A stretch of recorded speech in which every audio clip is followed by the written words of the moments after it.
this is what they sent us. They sent us this, and we copy it to either the Mitchell or the CCC if you have that.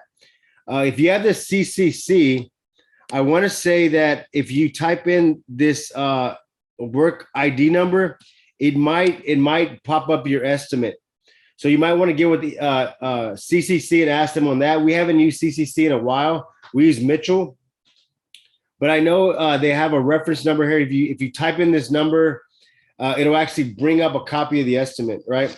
So like CCC has like it's a cloud base, and they can bring up that estimate.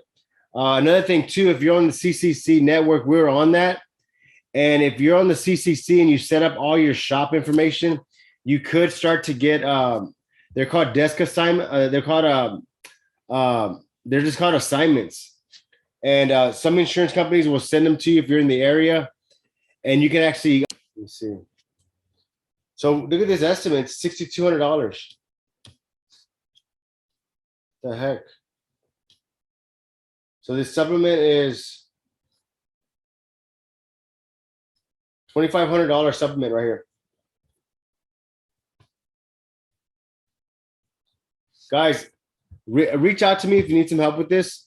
Join the alliance. We have a private group that we share this stuff with. We help them go through the process. We help them create systems. We help them navigate. This is money in your pocket, guys.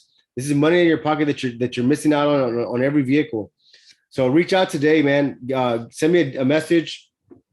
Hook up with us in the alliance, man. Let's get connected.